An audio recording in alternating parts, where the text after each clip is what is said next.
Hey everyone, तो इस video में हम लोग देखेंगे प्रियम्बल ऑफ द कॉन्स्टिट्यूशन। ठीक है, और ये एनसीईआरटी सीरीज का लेक्चर नंबर 4 होगा, पार्ट 4 समझ लो आप। ठीक है, और इसमें प्रियम्बल में जितने भी क्वेश्चंस आते हैं तो इससे आपका सारा कवर हो जाएगा, ये पूरा एनसीईआरटी आपका कवर हो जाएगा। ठीक है, चलिए समझते हैं प्रियम्बल को। प्रियम्बल है क्या? प्रियम्बल एक इंट्रोडक्टरी स्टेटमेंट है, ठीक है, जो एसेंस और spirit of the constitutional framework को दर्शाता है। इंटेंट क्या था, इंटेंशन क्या था फ्रेमर्स का जब कॉन्स्टिट्यूशन बन रहा था? ठीक है, तो इंटेंट, उसके बाद और ये क्या क्या दिखाता है, historical context of the creation, कैसे कैसे बना है उसका भी कॉन्टेक्स्ट। ठीक है, और फंडामेंटल वैल्यूज और प्रिंसिपल ऑफ द नेशन, ये सारा कुछ प्रियम्बल में दिया हुआ है।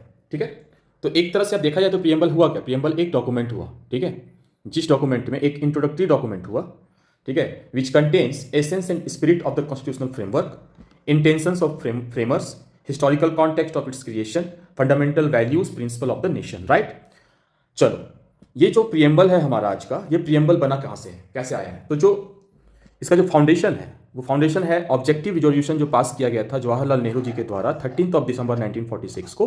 ठीक है, वहीं से ये इसका फाउंडेशन रखा गया था। ठीक है, जो प्रियम्बल हमारे कॉन्स्टिट्यूशन में प्रियम्बल होना चाहिए, ये हमने जो आइडिया जो बोरो किया है वो किया है यूनाइटेड स्टेट ऑफ अमेरिका से। ठीक है, पिछले वीडियो में मैंने बता दिया है कि बोरोइंग्स मैंने कहाँ कहाँ से हम लोगों ने कॉन्स्टिट्यूशन लिया है, कौन कौन सा हिस्सा कहाँ से लिया है, किस किस कंट्री से लिया है, तो वो आप वीडियो देख लेना।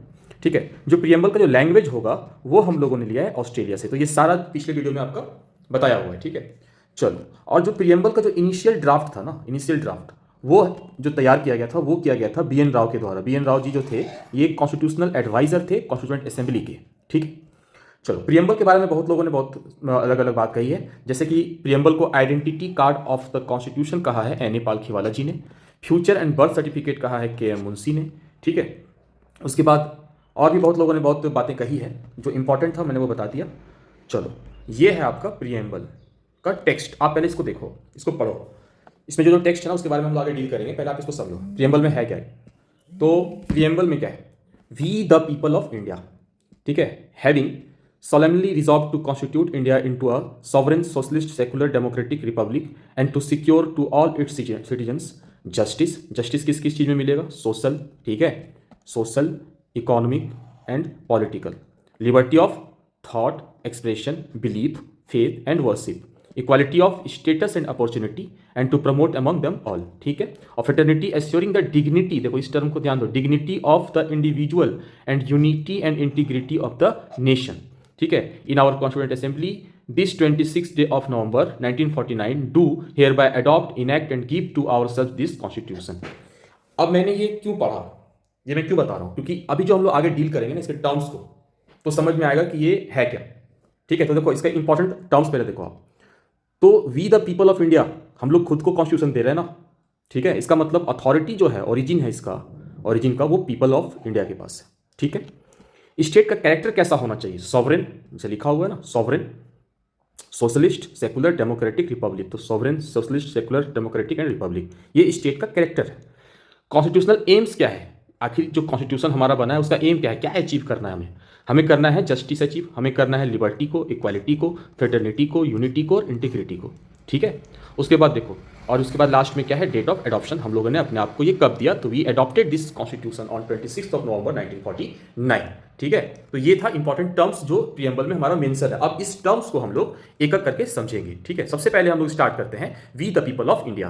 तो constitution is grounded in the authority of people of India, इसका मतलब ये होता है, we the people of India मतलब हम लोग खुद को दे रहे हैं, इसका मतलब इसका अथॉरिटी कहां से आ रहा है, पीपल ऑफ इंडिया से आ रहा है। ठीक है, और ऐसा क्यों है, क्योंकि जो कॉन्स्टिट्यूशन जो बनाया गया है, क्राफ्ट किया गया है, वो by representative elected by the people of India, जो कॉन्स्टिट्यूएंट असेंबली के रिप्रेजेंटेटिव्स थे वो उनको तो इलेक्ट किया था ना पीपल ऑफ इंडिया के द्वारा, तो जो बनाने वाले हैं उनको तो हम लोगों ने ही ये इलेक्ट किया है, इसका मतलब हमारे पास ही अथॉरिटी है, that's why we the people of India इसमें मेंशन किया हुआ है। ठीक है, अब आते हैं जो नेक्स्ट टर्म है इसका कीवर्ड, वो है सॉवरेन।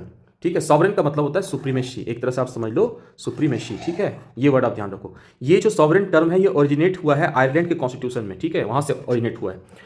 अब सॉवरेन या सुप्रीमेसी का मतलब क्या हुआ, मतलब ये हुआ कि हम लोग किसी के अंदर नहीं है, we are not under any dominion. Right, जैसे अगर हम लोग यूनाइटेड नेशंस ऑर्गेनाइजेशन को ज्वाइन कर लेते हैं या कॉमनवेल्थ में ज्वाइन कर लेते हैं, इसका मतलब ये नहीं है कि they can impose any restriction upon us. ठीक है, तो इंडिया का जो सुप्रीमेसी और सॉवरेंटी होगा वो कॉम्प्रोमाइज नहीं होगा एट एनी कॉस्ट।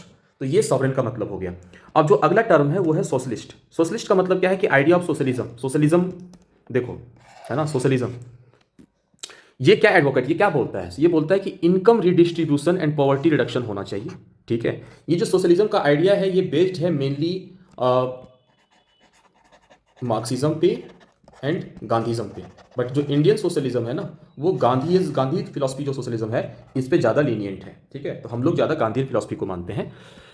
उसके बाद देखो ये जो सोशलिस्ट टर्म है यहाँ देखो ये इंपॉर्टेंट है, ये इंसर्ट किया गया था प्रियम्बल में 42nd of constitutional amendment act 1976 को। इसी कॉन्स्टिट्यूशनल अमेंडमेंट एक्ट को हम लोग मिनी कॉन्स्टिट्यूशन भी कहते हैं, मिनी कॉन्स्टिट्यूशन, राइट।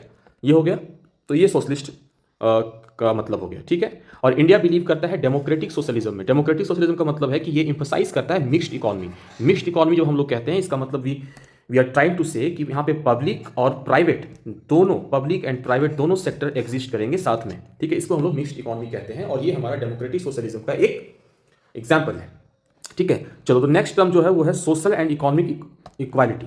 ठीक है, social and economic equality. Social और इकोनॉमिक इक्वालिटी कैसे, देखो सोशल इक्वालिटी कैसे होगा जब सोसाइटी में एब्सेंस ऑफ डिस्क्रिमिनेशन नहीं होगा। कौन किस बेसिस पे, based on the caste, colour, creed, sex, religion और लैंग्वेज। ठीक है, we can't discriminate other people on the basis of caste, colour, creed, sex, religion और लैंग्वेज। तो जब ये डिस्क्रिमिनेशन का एब्सेंस होगा तब सोशल इक्वालिटी आएगा। और ये जो, और इसके साथ साथ हमें ये इंश्योर करना होगा कि जो इक्वल स्टेटस एंड अपॉर्चुनिटी उन लोगों को भी मिले। इकोनॉमिक इक्वालिटी कैसे आएगा, इकोनॉमिक इक्वालिटी आएगा equitable distribution of wealth and decent standard of living से। ठीक है, और ये जो इसका मोटिव है, इसका मोटिव क्या है, वेलफेयर स्टेट बनाने का। वेलफेयर स्टेट बनाने का जो मोटिव है हमारे कॉन्स्टिट्यूशन में डीपीएसपी में दिया हुआ है। ठीक है, डीपीएसपी का मोटिव ही है to create a welfare state. ठीक है, उसके बाद हम लोग आगे बढ़ते हैं। तो नेक्स्ट जो उसका की है, उसके बाद देखो सेकुलर जो टर्म है, सेकुलर ये भी है आपका प्रियम्बल में मेंशन है।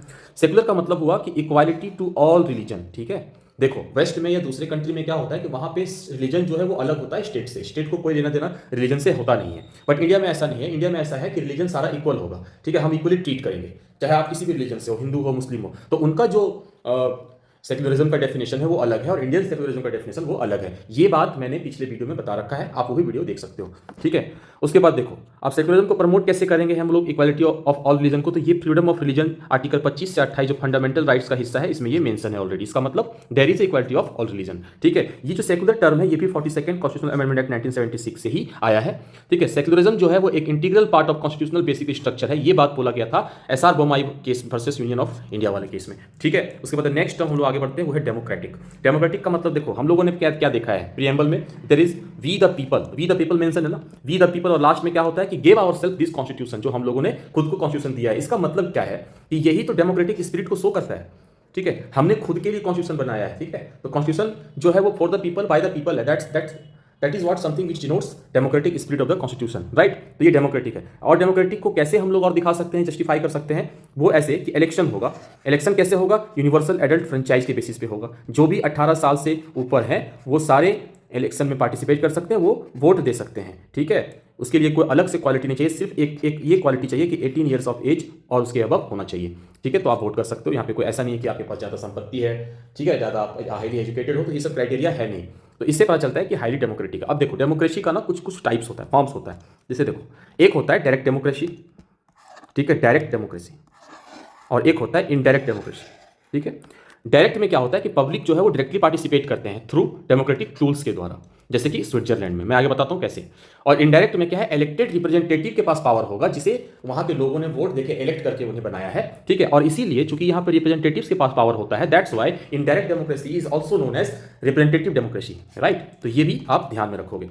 चलो मैं बताता हूं कुछ टूल्स हैं डायरेक्ट डेमोक्रेसी के। ये टूल्स के बारे में आपने पहले भी सुना होगा, बट आप फिर से एक बार देख लो। देखो यहां पे क्या है कि एक है रेफरेंडम। रेफरेंडम में क्या होता है कि कोई भी लेजिस्लेशन, जो प्रपोज लेजिस्लेशन है, जो लेजिस्लेशन पे काम हो रहा है, बिल पे काम हो रहा है, उसको क्या किया जाता है कि इलेक्टोरेट के पास, मतलब जो वोट देते हैं उनके पास, वो पब्लिक डोमेन में दे दिया जाता है ताकि आप वहां पे वोट करो कि ये लेजिस्लेशन सही है या नहीं है। ये हो गया रेफरेंडम। इनिशिएटिव क्या है कि जो लोग, कुछ लोग एक दस्तावेज पे उसको बिल खुद बना के भी दे सकते हैं लेजिस्लेटर को कि आप इसे इनेक्ट करो। ठीक है, ये हो गया, मतलब आप इनिशिएट कर रहे हो, सिंपल सी बात है। जैसे कि स्विट्जरलैंड में क्या होता है कि वहां पे अगर किसी भी बिल पे या किसी भी चीजों को जिसको उनको इनेक्ट करना है उन पे अगर 1 लाख लोगों ने साइन कर दिया तो वो इनिशिएटिव हो सकता है।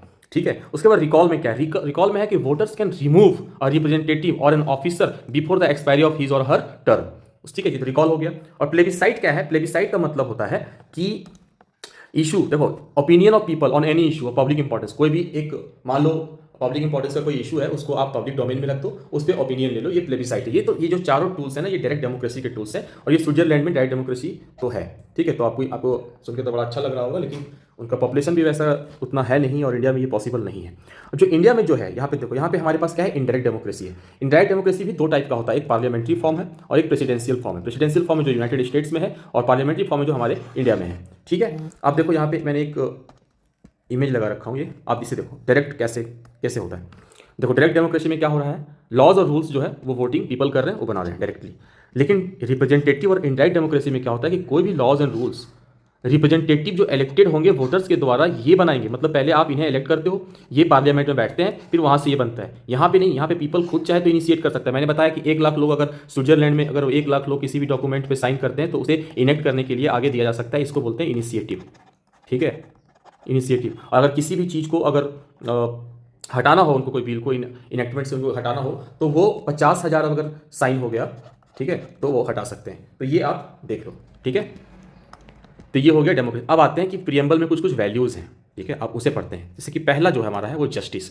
जस्टिस एक कॉम्प्रिहेंसिव टर्म है, क्योंकि इसके अंदर तीन तरह की जस्टिस का बात किया गया है। पहला है social justice, economic justice, political justice. Social justice कब होगा, जब इक्वल ट्रीटमेंट देंगे without discrimination on the basis of caste, colour, religion, ठीक है, लैंग्वेज, सेक्स, है ना। और इकोनॉमिक जस्टिस कब मिलेगा, जब हम लोग डिस्क्रिमिनेशन के बेसिस पे, जो इकोनॉमिक फैक्टर के बेसिस पे डिस्क्रिमिनेशन करते हैं कि भाई कोई पैसा वाला है तो उसको ज़्यादा वैल्यू दे रहे हैं। ठीक है, तो ये चीज़ जब तक नहीं हटेगा तब तक इकोनॉमिक जस्टिस नहीं मिलेगा। ये सोशल और इकोनॉमिक जस्टिस DPSP 36 से 51 आर्टिकल में आपको देखने को मिलेगा। ठीक है, देखो एक चीज़ और है, सोशल और इकोनॉमिक जस्टिस को ना एक और टर्म दिया गया है। वो टर्म ये है कि इसे डिस्ट्रीब्यूटिव जस्टिस भी बोलते हैं। ठीक है, जैसे कि देखो, सोशल प्लस इकोनॉमिक जस्टिस को कंबाइंड फॉर्म में हम लोग क्या बोलते हैं, डिस्ट्रीब्यूटिव जस्टिस।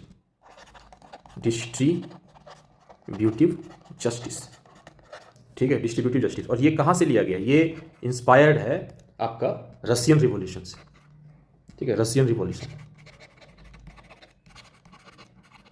जो 1917 के आसपास हुआ था। ठीक है, तो ये हो गया आपका जस्टिस का। अब जो नेक्स्ट वैल्यूज है प्रियम्बल में वो है लिबर्टी। लिबर्टी को देखते हैं। लिबर्टी का मतलब ही होता है फ्रीडम, राइट। आर्टिकल 19 में है फ्रीडम ऑफ थॉट एक्सप्रेशन वाला बात, तो आर्टिकल 19 में इस बात का मेंशन है। 25 से 28 में है, ठीक है, फ्रीडम ऑफ रिलीजन, है ना। तो ये लिबर्टी का, तो फ्रीडम का मतलब क्या है कि फ्रीडम का मतलब है कि किसी भी तरह का रिस्ट्रिक्शन नहीं होना चाहिए जब तक कोई वैलिड रीजन ना हो। ठीक है, freedom of thought expression, belief, faith and worship, है ना। तो ये हो गया। ठीक है, और ये जो लिबर्टी है, ये आइडिया कहाँ से हम लोग इंस्पायर हुए हैं, फ्रेंच रिवॉल्यूशन से। ठीक है, जो 1789 से 1919 के आसपास हुआ था। ठीक है, तो आप ये भी ध्यान रखना कि कब कब हम लोग क्या कर रहे हैं और किससे इंस्पायर होकर कर रहे हैं। अब जो नेक्स्ट वैल्यूज है वो है इक्वालिटी। इक्वालिटी मतलब कब, जब equal treatment under law, same law सभी के लिए। ठीक है, इक्वालिटी इन पॉलिटिकल राइट्स मिला तभी होगा। आर्टिकल 14 to 18, ये तो लाइफ, ये क्या राइट टू इक्वालिटी ही है जो फंडामेंटल राइट का हिस्सा है। आर्टिकल 39 जो है, 39 TPSP का हिस्सा है। ठीक है, इसमें क्या है, equal pay for equal work for both man and women. ठीक है, तो ये इक्वालिटी हुआ। ठीक है, आर्टिकल 325, 326 में पॉलिटिकल इक्वालिटी की बात की गई है, तो आप वो भी आर्टिकल देखो। अभी तो हम लोग प्रियम्बल पढ़ रहे हैं, जब हम लोग एक एक चीज़ों को आगे पढ़ेंगे तो सारा डिटेल में बात करेंगे। ठीक है, जो नेक्स्ट वैल्यूज है हमारा वो है फ्रेटर्निटी का। फ्रेटर्निटी का मतलब होता है कलेक्टिव ब्रदरहुड। ठीक है, कलेक्टिव ब्रदरहुड, जहाँ पे सोशल डिवीजन ना हो, किसी तरह का सामाजिक भेदभाव ना हो। ठीक है, और इसको हम लोग अचीव कर सकते हैं, उसके लिए बहुत सारे इंस्ट्रूमेंट है, बट एक जो सबसे अच्छा इंस्ट्रूमेंट वो है हमारे कॉन्स्टिट्यूशन में, और वो जो प्रोविजन है वो सिंगल सिटीजनशिप। ठीक है, इसीलिए इससे क्या होगा कि देखो, आप चाहे महाराष्ट्र के हो चाहे गुजरात के हो, अगर अलग अलग सिटीजनशिप देंगे तो फिर उनमें ब्रदरहुड नहीं आएगा ना। तो वो जो सेंस ऑफ ब्रदरहुड है वो तभी हो सकता है जब एक समानता लाया जाए। तो सिंगल सिटीजनशिप एक अच्छा उसके लिए एक स्टेप है। फंडामेंटल ड्यूटीज में भी देखो 51A में भी दिया गया है। ठीक है, ब्रदरहुड को प्रमोट करना है। ठीक है, और ये फ्रेटर्निटी जो है वो एसेंशियल होता है इंडिविजुअल डिग्निटी और इंटीग्रिटी ऑफ द नेशन के लिए। जो इंटीग्रिटी टर्म है ना, ये 42nd कॉन्स्टिट्यूशनल अमेंडमेंट एक्ट से आया है, जिसे हम लोग मिनी कॉन्स्टिट्यूशन कहते हैं। तो ये कौन सा, किससे क्या क्या टर्म आया है, इसे भी आप ध्यान में रखोगे। ठीक है, अब देखो प्रियम्बल एज ए पार्ट, इसको देखते हैं कि इसमें सुप्रीम कोर्ट के अलग अलग जजमेंट्स हैं, अलग अलग टाइम पे अलग अलग केसेस में क्या बोला गया है प्रियम्बल को लेकर, वो देखते हैं। तो प्रियम्बल क्या है, प्रियम्बल एक क्रूशियल टूल है। पहला बात तो ये समझो, crucial tool for what, tool for legal interpretation. जब किसी भी प्रोविजंस को बनाना होता है, अमेंड करना होता है या समझना होता है, तो उसमें हो सकता है कि ऐसा लैंग्वेज इस्तेमाल किया गया हो जो समझ में ना आए। तो उस लैंग्वेज का जो एम्बिग्विटी है, उसका जो कंफ्यूजन है, उसको दूर करने के लिए, लीगली इंटरप्रेट करने के लिए वी शुड हैव समथिंग, और we should have some sort of tool which can solve that problem. ठीक है, और उस टूल के रूप में प्रियम्बल एक अच्छा रोल प्ले करता है। ठीक है, अब प्रियम्बल रोल तो प्ले कर रहा है, बट प्रियम्बल है क्या, तो अलग अलग केसेस में अलग अलग जजमेंट दिया गया है सुप्रीम कोर्ट के द्वारा, उसको हम लोग एक एक करके देखते हैं। पहला देखो, पहला केस था बेलूबरी यूनियन केस 1960 का। इसमें क्या बोला गया कि preamble should not be considered as constituent part, ठीक है, मतलब कॉन्स्टिट्यूशन का पार्ट को नहीं कंसीडर किया जाना चाहिए, ठीक है। उसके बाद गोलकनाथ केस 1967 में आया, और इस केस में क्या बोला गया, इस केस में बोला गया कि कॉन्स्टिट्यूशन का जो अमेंडमेंट होगा वो फंडामेंटल राइट्स को इन्फ्रिंज नहीं कर सकता है। एक तरह से ये बात क्या हुआ, एक तरह से बात ये हुआ कि देखो फंडामेंटल राइट्स को अगर आप इन्फ्रिंज करोगे तो बहुत सारा फंडामेंटल राइट्स क्या है, एसेंस ऑफ प्रियम्बल ही तो है, इसका मतलब आप प्रियम्बल से ही छेड़छाड़ कर रहे हो, ठीक है। तो ये गोलकनाथ केस में बोला गया था। उसके बाद जो नेक्स्ट केस है Keshavananda Bharati versus state of Kerala, ये इंपॉर्टेंट केस है और यहाँ से बहुत बार सवाल आपको देखने को मिले होंगे और आगे भी मिलेंगे। Very very important case regarding preamble, whenever you study preamble you will see this case, right. So Keshavananda Bharati में क्या कहा गया कि प्रियम्बल एक इंटीग्रल पार्ट है। पहला बात, बेसिक स्ट्रक्चर जो है प्रियम्बल का can't be altered bye article 368। Article 368 क्या बोलता है, अमेंडमेंट्स ऑफ द कॉन्स्टिट्यूशन कैसे होता है, इसी आर्टिकल से होता है। तो आर्टिकल 368 ये कहता है कि देखो प्रियम्बल को अमेंड तो किया जा सकता है, मतलब amendment of the preamble is allowed, but you can't alter the basic structure of the preamble, ठीक है। तो जो बेसिक स्ट्रक्चर, बेसिक एसेंस है, आप उसे आप अल्टर नहीं कर सकते हो। तो ये बात कही गई थी Keshavananda Bharati versus state of Kerala 1973 वाले केस में। अब जो नेक्स्ट केस है, जो अगला सुप्रीम कोर्ट का जजमेंट है, वो है रघुनाथ राव केस 1993 में, ठीक है। 1993 में क्या बोला गया, preamble is not a source of legislative power, ठीक है, लेजिस्लेटिव पावर का ये सोर्स नहीं है प्रियम्बल, और legislative can not be restricted by or power of legislation and, sorry यहाँ पे होगा, एंड पावर ऑफ लेजिस्लेशन जो है वो इसके द्वारा रिस्ट्रिक्ट भी नहीं किया जा सकता है और ये उसका सोर्स भी नहीं है।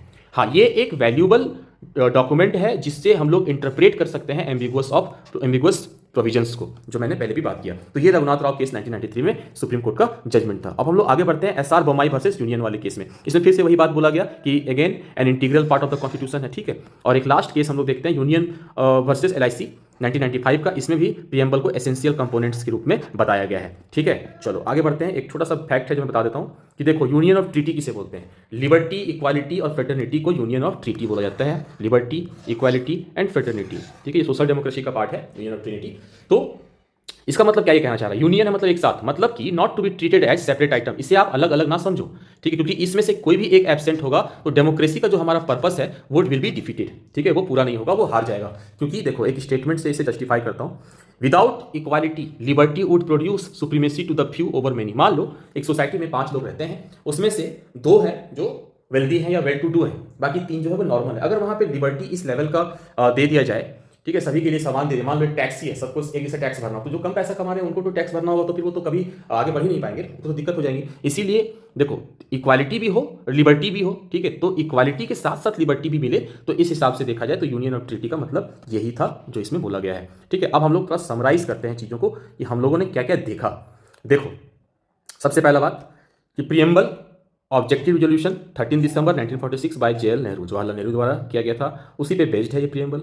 एक बार अमेंड हुआ है जो 42nd कॉन्स्टिट्यूशनल अमेंडमेंट एक्ट 1976। इसका मतलब ये नहीं है कि अमेंड नहीं हो सकता है, अमेंड हो सकता है, but basic structure can't be altered, ठीक है। जो इंसर्टेड टर्म्स है 42nd कॉन्स्टिट्यूशनल अमेंडमेंट एक्ट के अंदर वो है सोशलिस्ट, सेकुलर और इंटीग्रिटी। इसी से ये तीनों टर्म को प्रियम्बल में जोड़ा गया है। तो सवाल यहां से पूछा जाएगा, आप इसे याद कर लेना। सोशलिस्ट के जगह बहुत बार लोग सॉवरेन को यूज कर देते हैं, वो कंफ्यूजन नहीं, सोशलिस्ट, सेकुलर, इंटीग्रिटी क्या रिफ्लेक्ट करता है, ये dreams and aspirations of founding fathers of constitution को ये रिफ्लेक्ट करता है। अब देखो preamble is neither a source of power of to legislator not provision on power of, ये भी बता चुका हूं। अब आगे बढ़ते हैं। देखो ये जो लास्ट वाला मेरा स्लाइड है ये है कि दो preamble is part of the constitution, ठीक है, preamble part of the constitution है, but it has no legal effect independently. ऐसा नहीं है कि प्रियम्बल ही किसी पे लागू हो जाएगा। प्रियम्बल एसेंस है ना, स्पिरिट है, और उसके एसेंस और स्पिरिट पे ही कॉन्स्टिट्यूशन के बाकी प्रोविजंस को देखा जाता है और उसे लागू किया जाता है। तो ये जो टर्म मैंने यहाँ पे जो डाला ना इंडिपेंडेंटली, इसका मतलब क्या हुआ कि ये प्रियम्बल एक लौता, इसका खुद का ऐसा नहीं है कि इंडिपेंडेंट वे में कोई लीगल इफेक्ट हो जाएगा, ठीक है। इसीलिए इट इज नॉन जस्टिसिएबल है और non enforceable by court of law है, ठीक है। इसका मतलब है कि प्रियम्बल को बस ध्यान में रखना है कि जब हम कोई भी प्रोविजंस बना रहे हो, नया प्रोविजंस बना रहे हो, अमेंड कर रहे हो, तो जो उस प्रोविजंस में जो भी बातें कही हो वो बातें प्रियम्बल के एसेंस को, प्रियम्बल के स्पिरिट को, उस फंडामेंटल वैल्यूज को, उसका वायलेशन ना करें, ठीक है। सो इसीलिए दो preamble is a part of constitution but it has no legal effect independently. और ये मैंने लास्ट में ये 2-3 जो सेंटेंसेस है मैंने क्यों डाला है, ये इसलिए डाला है क्योंकि देखो यहां से, ठीक है, और यहां से, ये दोनों से स्टेटमेंट वाले सवाल में पूछे जा चुके हैं, ठीक है, तो आप इसे देख लेना। तो ये था हमारा प्रियम्बल का वीडियो, ठीक है, लेक्चर, और ये 4th चैप्टर होगा जो पॉलिटिकल एनसीईआरटी सीरीज का चल रहा है, आप इसे सारा वीडियोस को आप देख लेना और आगे भी वीडियोस आते रहेंगे। और देखो आपका ये वीडियो देखने के बाद आपका एनसीईआरटी, ठीक है, कंप्लीटली कवर है। ठीक है, आपको लूसेंट जो वन लाइन एग्जाम के लिए पढ़ते हैं, क्राउन, ये तीनों आपको देखने की ज़रूरत नहीं है। आप ये वीडियो देख लो, आपका प्रीएम्बल कंप्लीट हो गया। ठीक है, और जो एनसीईआरटी सीरीज का ये पार्ट 4 है। आगे भी सारा पॉलिटी, सारा हिस्ट्री, सारा ज्योग्राफी, सारा इकोनॉमी में एनसीईआरटी का जो भी है वो करवा दूंगा। तो आप इस वीडियो को देखो और आई होप ये वीडियो आपको पसंद आए, बेनिफिशियल हो, and thank you for watching.